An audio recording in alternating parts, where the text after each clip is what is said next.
another episode of the Atlantic Soap Podcast. I'm here with a new friend, Taylor Gantt, who I actually met by you guys know our podcast editor. He's been on this podcast before, Jacob. Hi, Taylor. How are you? Hi, I'm good. All right, let's start with I always like to give Jacob a shout out on this podcast because Yes, he's I awesome. just love to torture him. So how do you know Jacob? He was my friend since preschool. I think I met him in preschool, and we went through K through 6 together, and we did all of high school together. And he's always like been into music and that stuff. So yeah.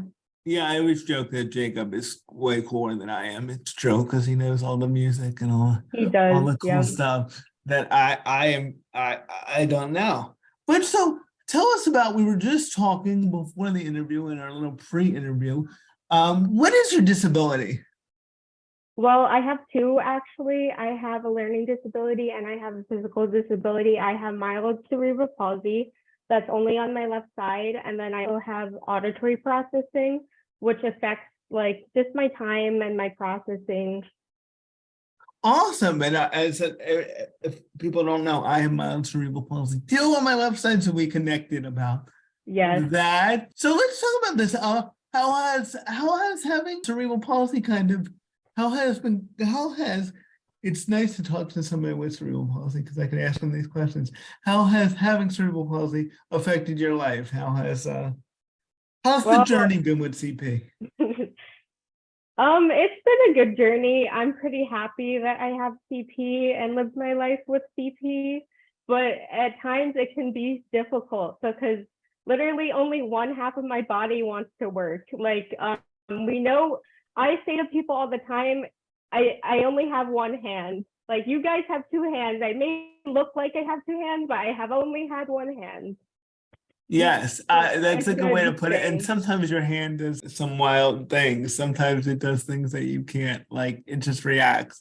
So Yeah. and just so if anybody doesn't know what cerebral palsy is, I always say that, of course, you can Google it until it's essentially an injury to the brain that affects the signals to the rest of your body. So that is why, like, for And me, everyone has it differently, yeah. Yep. For me, I walk with a cool limp, and I also can't write. My hands do not cooperate in that way. Are you the same way? Does it affect your walking or just your hand? Yeah, actually, on my left side, I walk on my toe, and then on my right side, I walk typically. Yes. Yep. Oh, and then sometimes it's hard to buy shoes with CP. Yes. Yeah. Because your foot does not do things. Yeah. I wish I could wear the heels without the strap, but I have always needed a strap, for example. Yeah. That's why if you see me, I usually wear slippers because it's just easier for me to put on because like a regular shoe can be very, very difficult. And when I was growing up, I used to have to, I don't know if you had to wear these things called mafos. I wore a leg brace, but sadly, maybe if I was more confident when I was little, someone made fun of it in like third grade, and I just never wore it again. So yeah, you just need to be confident. Yeah, it's amazing how, I mean, I can recall, I didn't really have that bad experience with people pointing out my CP, but I can think of maybe one or two, and those things like stick in your brain. It's amazing. I guess they weren't bullying me. I was just self-conscious about it. Like right. And if somebody makes like a little comment that they think is nothing, that can stick with you. I've been in that situation where it's like, oh, like, because when at least I'm sure you can relate this, when you have, especially when you're younger, when you have cerebral palsy, it's just like any disability, you just want to blend in. And anybody calling attention to it can be rough. Now that I'm older, you learn that, like, you know what, there's nothing wrong with having cerebral palsy or any disability, and nothing. Like, and you can't change it anyway. Like, people are gonna say they're gonna say. So so it's just when you're young, I understand that feeling. Talk about that though. Were there any challenges when you were younger having cerebral palsy? Not really. Just I was kind of self-conscious of it. But I, like, for example, in OT, I am also like, what's the word? I want to do my best. So, for example, in things like physical therapy and OT, I would always push myself to do like 5 extra like seconds or something, you know, like I don't know. It really didn't affect me. I've been strong, I guess. Yeah, I like yeah, pushing I myself. get it. I'm glad I was in occupational therapy with you. And just so listeners know, so a lot of people with CP, if you're fortunate enough at your school offers, like I got physical therapy at school Me and too. occupational therapy at school. So they Hmm. would they would usually pull you out of class, at least with me. Yeah. And Mine made me miss like electives instead of my core classes, and I'm grateful for that. yes. And what OT does is it works on a lot of your motor skills and kind of I would say too, like life skills. Stuff like learning how to, even though I Oh, never I mastered have it. an example. You can tell me that story in a second. I feel like auditory processing affected me in life more than my CP because it's hard to get my thoughts to stay in my brain, and like I interrupt people, so I'm sorry about I that. got it. I got it. Mhm. And I don't mind being interrupted. I always say we're in New Jersey.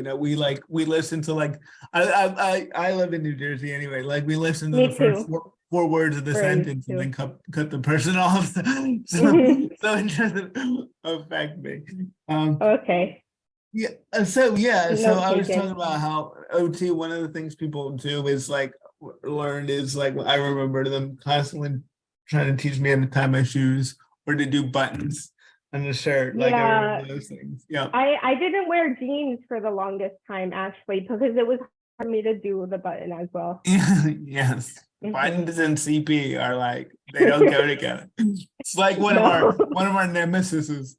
Or Um, like the paper clips when they would make you go like this. I still can't do oh, I that. hate that stuff. Oh, brutal. We should start a support group just from the trauma of the Yeah. buttons and the paper clips, or the pencil. They would always Hmm. make me, with the gripper. Oh, I was like, and then that as I got older, they tried to teach me how to type using the like the official method to type. And if you guys don't One know, there's like hand. Do yeah. you put your key on F and J, like your Yes, fingers? I yes. do I the don't same anymore, thing. but that's how they wanted me to type. And finally, my OT just said, "You know what, Donna? We've done it Yeah. enough. Just type the way you want to type." But it's called the Corky method. It's Yes. a whole thing. It's a whole I thing. know what you're talking about. Yeah. But talk about your auditory processing disability. You were talking about how that impacted you more than your CP. Yeah, I Talk think about so. when did you realize you had that? When did you ever get it diagnosed? Like how did that all come about? I think my IEP, my individual education plan included my CP and my auditory processing from a young age. So both were taken care of. My auditory processing in school affected me. Like I hated writing because like I would write the way I talk, and that's not good. Yeah. And then like it's hard for me to keep my thoughts in my brain. So some people may judge me and like think I'm being rude by interrupting you, but in reality, if I don't say it sometimes, I don't remember it. Yeah, in a way, it's and this is the odd thing they can have with disabilities too.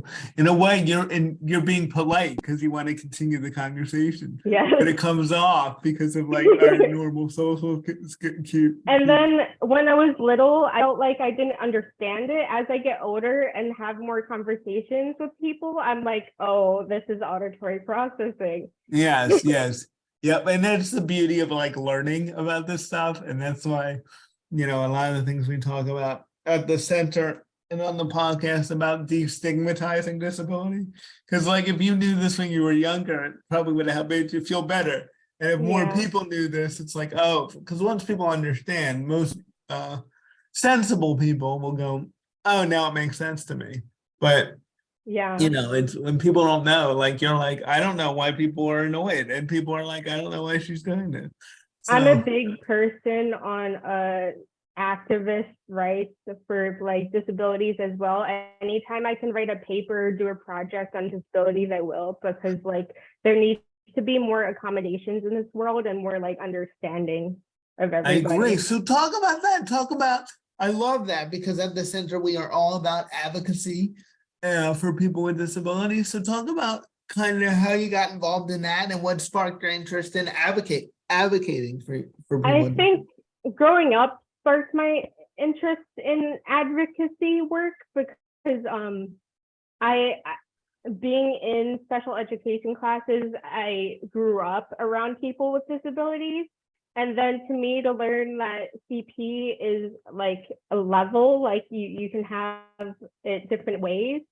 Right. And then I feel grateful because I have friends that are nonverbal and like are deaf that have CP. And like I just really care about disability culture, and that's my major right now, special education. And my goal is to be a self-contained special education teacher, elementary. Awesome. I think that is so cool. And I think it's so cool to have, one of the things that are big in Centers for Independent Living. And if you don't know, Taylor, Centers for Independent Living were founded in the 70s, and they were all about people with disabilities getting the support they need to live independently. And they're also a big part of cells is that they're buy-in for people with disabilities. So the people running cells were mandated to have 51% of our staff and board have disabilities. So yeah, that's crazy. Yeah, I just think it's awesome that, we need more teachers with disabilities so people can see that, I know two of my friends right now that I'm in my classes, they're females with autism wanting to be special education teachers. So people that grew up like me are now starting to want to like help other people the way that we never got to help. Right. I would say especially your generation is really pushing that activism forward and being more, I grew up more in the 90s, and there were still a lot of people who would hide their disabilities, and that still exists now, but I see less and less. It's a lot better than back in the century. Like the 90s is fine compared to the century. Yes, exactly. Yes. I would say, I was lucky to grow up in the 90s, but I'm just saying there's even been more improvement where, like you said, people are just being out about their disabilities and saying, no, my disability is, even though it comes with some difficulties, it's also, I'm bringing something to the table, too. We're powerful people Yes, with disabilities. Exactly. So talk about what sparked, obviously you grew up, what sparked your interest in teaching and special education specifically? Like, I know you had a disability, but what made you go, this is what I want to do? I always been a try-hard, a teacher's pet. I had straight A's since middle school, actually. I like to push myself. I took AP history. Like, I'm still like that today. I'm taking 17 hours and putting my heart and soul into it. Awesome. I just want to say I was talking to my nephew a couple months ago, and he brought up the word try hard, and I didn't know what it meant, and he defined it, and I said, there's nothing wrong with being a try hard. Yeah, there's nothing somebody wrong with tries hard. Yeah. and I think for me, because I think I was now hearing the definition, or no? What did you say? Would you define yourself as a try hard now? Hearing the yes, definition? definitely. Feel about it, yeah. Definitely, and I was going to talk about. I was just about to say that. I was going to say I think that might come from us having disabilities, where it's like we had to for our whole life. Don't know anything different. Yes. Like nothing. I always said nothing comes easy. Like I always had to push myself, and I always had to See, yes. Right now, my college is in 10 minutes away from Mexico. It's called the Rio Grande Valley, and my minor's in Spanish right now. Oh, that's so cool. That's awesome. And were you always interested in Spanish language, or did you just start that? I just started it. My original plan was to minor in sign language, so I might take a second minor eventually. Oh, that's so cool. And when did you start college?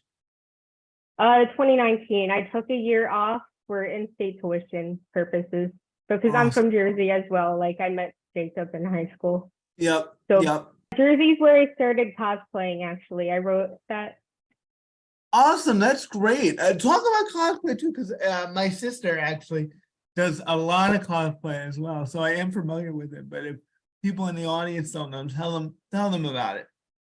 Cosplaying is when you're dressing up as a fictional character, and it's really fun. And sometimes you can meet a lot of friends at different conventions and stuff. So I enjoy going to those. Yeah, so talk about like what sparked your interest in that? Because my sister, again, like that's one of her number one hobbies. She loves it. There's a whole community to it. And yes, there is a community. Also, I wanted to mention this. So a couple anime conventions a while back I went to, they had a cosplayers with disabilities panel, and I was so happy. It was a bunch of people like me that cosplay and have disabilities, and I want to run one. I used to run panels in high school, and that's a future one I want to run at a convention. That's so cool. I just think it's a great way to find people to connect with and to get to know. And and talk about that too, because sometimes I know people with disabilities are afraid to put themselves out there, but there are, great communities out there and a lot of people to meet.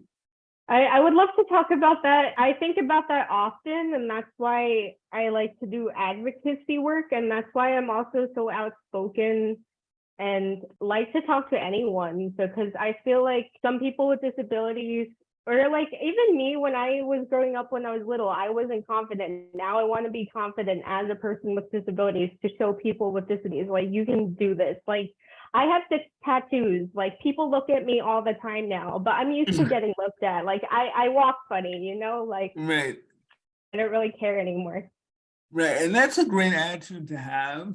I think that for people with disabilities to really thrive, that's kind of the attitude they need to have. Like, you cannot live for anybody else, and you are who you are. And I think that people, and there's going to be negative experiences out there because you can't control people. People are ignorant. You can't control people. But there's a lot of positive too, and that's what I think you're really getting at. That putting yourself out there, you found this whole community, and and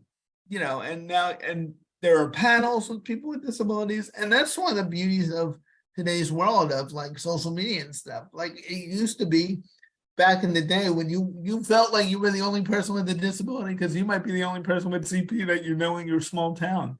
But now you can find other people and learn that there's a whole community out there. So I just think that's a real good lesson to take from this interview. Also, like, don't be afraid if you have a disability. If you see someone that has a disability, I go to people. I'm like, yo, you have a disability? And then I just talk to them. Yes, it's a great icebreaker. Like, right away, the first thing when you told me you have CP, I'm like, I have CP. So, because you don't really get to talk about it with other people with disabilities. I do that with anime. When I see keychains or whatever, I go up to them as well. I'm like, my favorite show is Death Note. So I my sister loves Death Note. My sister would love you. Love to meet her. Yes, my sister actually yelled at me one time because I didn't watch Death Note yet, which is an anime. Oh, I would too. I've heard that yells at people for not watching Death Note. She was like, I can't believe you. I'm like, she was like, I'm gonna hang up this phone. Like, but I do. It is on my list. I probably should watch it. But yeah. So talk about your experience in college and any tips for people with disabilities transitioning to college. It is a hard transition, not gonna lie. You're so used to having like caseworkers and everybody and like getting any accommodation you need. With college, sometimes they don't take all your accommodations. They only take your major ones, which is fine, but you just need to work at it. Yeah, and I think I do know exactly what you're saying, and I think it's a great point that you need to push it more in college. Because one of the things that you learn when you're transitioning is in high school, it's really the school's responsibility to look for people with disabilities. In college, they don't have to come up to you and ask you if you have a disability. Like, they don't have to find you. You need to tell them. But most colleges have the accessibility office, and go there and just give them your high school paperwork. Right, exactly. But that's exactly. But you have to show the initiative. You have to be the one to like say, "I need this," and like you said, sometimes self-advocacy. You do have to do that. And sometimes I know at my college, sometimes the disability office is named something different. So you gotta like ask, where's the accommodations office? So like I said, I think this is a great lesson that Taylor's talking about. Like you have to do that self-advocacy and do that initiative. Like when Taylor went to college, she didn't walk in the front door and they go, "You have a disability? Here's all your accommodations." Like, that's not how it goes. So, and there are great accommodations. I know in college I had a note taker and stuff. So there are great accommodations out there. But now, how do you feel now? How was, because you went from New Jersey to where's your college now? Where did you move to? Rio Grande Valley. It's cool. 10 minutes away from Mexico. Yeah. Wow. And then I actually went to Stockton University my first year of college. Awesome. So that's a big jump. Yes. So how was that? Was that nerve-wracking? Was that? This campus is bigger. So it's cooler, I guess, but like my credits didn't transfer over that well, so it's hard, I guess. Yeah, but I gotta give you a lot of credit because that's a big, you really left your bubble. I like leaving my bubble. Like I said, I feel like growing up with a disability made me like more wanting to be out there more, I guess. You talk about that. Talk about the importance of getting out of your comfort zone, because I think that's a good lesson too. Because a lot of people with disabilities would look at you transferring from New Jersey to where you are now and being like, "Whoa, I can't do that," but here you are doing it. Yeah, I'm having a great time. It's really fun here. I made some friends, and getting outside of your bubble is important to me. And I guess if you just stay in one place, if you just stay in like the same thoughts, you will never change as a person. So it's good to go outside your bubble. Yeah, I remember one of my staff members on who the people might know it. So I liked one of the things she said to me is sometimes the growth is uncomfortable. So like you got, in order to grow, sometimes you gotta push you gotta like push yourself out of it, like to a different environment. And and I just think that especially people with disabilities, I know sometimes like people in our environment are always telling us how I think. Yep. People in our environment are always telling us like how dangerous it is and how like, oh, you shouldn't go that far away from home. But people with disabilities live all over. And you can do it. That's all I'm saying. And I just think that's an awesome lesson. So what else do you like to do besides cosplay? What else are your interests and hobbies? So I'm a Korean adoptee, actually. I was born in Korea and I'm adopted from New Jersey. Like that's where I grew up, and I'm into Korean bands. What was I gonna say about? Oh, I didn't get diagnosed in Korea. I diagnosed with my disabilities in US as a baby because my mom kept seeing my hand, my left hand, and she was like, "Why is it moving?" So she kept taking me to different doctors. Yeah. Yeah, good on your mom for showing that, for picking that up. Picking that up. I find that story kind of funny. I was like, "Yep, it was definitely not moving, Mom. Thank you for noticing." It wasn't. And your mom was like, "We gotta figure this out." Yeah. You gotta figure this out. So that's awesome. I think you're really a great story about things that people with CP can do. I hate the word inspiration because like people say that to me and it's like I'm just living my life. Yeah, I agree with that statement too, but honestly, like I worked hard to like try to be a confident disabled person. So like thank you. Yeah, and I agree with that too. It takes a lot of work. Like if you're and then my cosplay, for example, I get lots of confidence from that. My one of my most recent seen by 50,000 people, and it has over 1,000 likes right now. And I've been cosplaying since I was 14 or 15, and I'm 22 now, so I'm finally getting somewhere. Right. So I'm pretty proud of that. I love that message too, and we will definitely highlight that too. And I think it's a great thing to close on. Like it takes work to build your confidence. So if you're listening to this and you're like, a person with or without disabilities, and you saying, I don't have a lot of confidence. You know, it takes work. You got to put yourself out there in a situation. It's okay, and it's okay to fail. You know, I always say that. Panic attacks, taking a step back, everything like that's okay in your life. Yeah, because exactly. I deal with we're told that failure is bad, but that's how you learn. That's how you learn. I feel like people with disabilities sometimes also want to mask their emotions. Like those things are okay also, people. Like you can be confident, have a panic. Exactly. That's a great point, and I do want to highlight that too. You're really connecting with all my good points. I think that comes from people with disabilities feel like they don't want to be any more like they're like the society tells us that we're like we already require too much, which isn't true, but sometimes society tells us that message. So you learn to like hide your emotions because you don't want to be more, and then you try to be easy and not difficult. But that's not healthy. I guess a lot of reasons why I'm able to connect all that stuff is because of like it's just being a passion of mine, and I'm just always thinking about it. I always spot it out in the world. Yeah, I think you're just I'm glad you're out there and you're gonna carry the torch of advocacy for people with disabilities and what Centers for Independent Living are all about. I can see why you and Jacob connected all those years ago. And Jacob's doing great things here in New Jersey. I love seeing his Instagram. And I'm glad and look at it, and he connected us. So great job. Thank you so much for coming on the podcast. You got any closing words?